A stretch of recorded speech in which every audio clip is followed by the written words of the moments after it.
ಅದು 21ಕ್ಕೆ ವೀರಣ್ಣ ಹೊಸಳ್ಳಿಯಿಂದ ಹೊರಡೋದು ಅಂಥೇಳಿ ಅವರ ಟೈಮ್ ಟೇಬಲಲ್ಲಿದೆ. ಎರಡನೇದು ಉದ್ಘಾಟಕರಾಗಿ ಹಿಂದೆ ಕಳೆದ ವರ್ಷವೂ ನಾನು ಸುತ್ತೂರು ಶ್ರೀಗಳನ್ನ ಆಹ್ವಾನ ಮಾಡಿ ನಮ್ಮ ಜಿಲ್ಲೆ ಜೊತೆಗೆ ನಿಮ್ಮ ಬರುಣ ಕ್ಷೇತ್ರ ನೀವು ಪ್ರತಿನಿಧಿಸ್ತಾ ಇರೋ ಸುತ್ತೂರು, ಎರಡನೇದು ಇಡೀ ದೇಶಕ್ಕೆ ದಾಸೋಹ ಅಂದರೆ ಏನು ಅಂತ ತೋರಿಸ್ಕೊಟ್ಟಂಥ ಸುತ್ತೂರು ವೀರ ಸಂಸ್ಥಾನದ ನಮ್ಮ ಶ್ರೀಗಳನ್ನು ಕರೀರಿ ಅಂತ ಹೇಳಿದ್ದೀವಿ. ಬಹುತೇಕ ಈ ಸಲ ಆಗ್ಬೋದು ಅನ್ನೋ ನಿರೀಕ್ಷೆಯಲ್ಲಿ ಇದ್ದೀನಿ. ನಾನು ಹೇಳ್ತಾ ಕಳೆದ ಬಾರಿನೂ ಹೇಳಿದ್ದೆ, ನೀವು ಮಾಡಲಿಲ್ಲ ಅನ್ನುವಂಥ ವಿಷಯವನ್ನು ಮುಖ್ಯಮಂತ್ರಿಗಳ ಗಮನಕ್ಕೆ ತೊಗೊಂಬಂದೆ. ಇಲ್ಲ ಈ ಸಲ ಮಾಡೋಣ ಅಂತ ಹೇಳಿದ್ದಾರೆ. ಅದಲ್ಲದೆ ಚಾಮುಂಡಿ ಬೆಟ್ಟದಲ್ಲಿ ಏನು ಪ್ರವಾಸಿಗರು ಬರ್ತಾ ಇದ್ದಾರೆ, ನಮ್ಮ ಭಕ್ತಾದಿಗಳು ಏನು ಹೋಗ್ತಾ ಇದ್ದಾರೆ, ಅವರಿಗೆ ಅಲ್ಲಿ ಪಾರ್ಕಿಂಗ್ ಫೀಸ್ ತೊಗೋತಾ ಇದ್ದಾರೆ. ಪಾರ್ಕಿಂಗನ್ನು ಮುಕ್ತ ಮಾಡಿ, ಚಪ್ಪಲಿ ಸ್ಟ್ಯಾಂಡನ್ನು ಮುಕ್ತ ಮಾಡಿ, ಯಾಕೆಂದರೆ ಭಕ್ತಾದಿಗಳು ಹೇಗೆ ಪಂಜಾಬಲ್ಲಿ ಗುರುದ್ವಾರದಲ್ಲಿ ಹೇಗೆ ಜನ ಭಕ್ತಾದಿಗಳು ಹೋಗಿ ಚಪ್ಪಲಿ ಸೇವೆಯನ್ನು ಮಾಡ್ತಾರೆ, ಆ ರೀತಿ ಮೈಸೂರಲ್ಲೂ ಜನ ಇದ್ದಾರೆ ಚಾಮುಂಡಿ ಸೇವೆ ಮಾಡೋಕ್ಕೆ.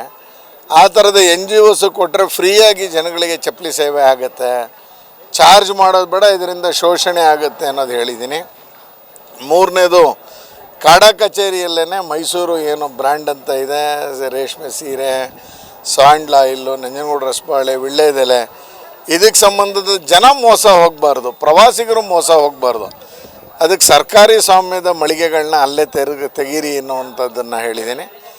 ಇನ್ನು ಕೊನೆಯದಾಗಿ ಯೋಗ ದಸರೆಗೆ ಸಂದರ್ಭದಲ್ಲಿ ಗಿನ್ನಿಸ್ ದಾಖಲೆ ಮಾಡ್ಬೋದಾ, ಮೈಸೂರಿನ ರೇಸ್ ಕೋರ್ಸಲ್ಲಿ 1,00,000 ಜನನ ಇಟ್ಕೊಂಡು ಮಾಡ್ಬೋದಾ ನೋಡಿ ಅಂತ 4 ಸಲಹೆಯನ್ನು ಹೈಪವರ್ ಕಮಿಟಿಲಿ ಕೊಟ್ಟಿದ್ದೀನಿ.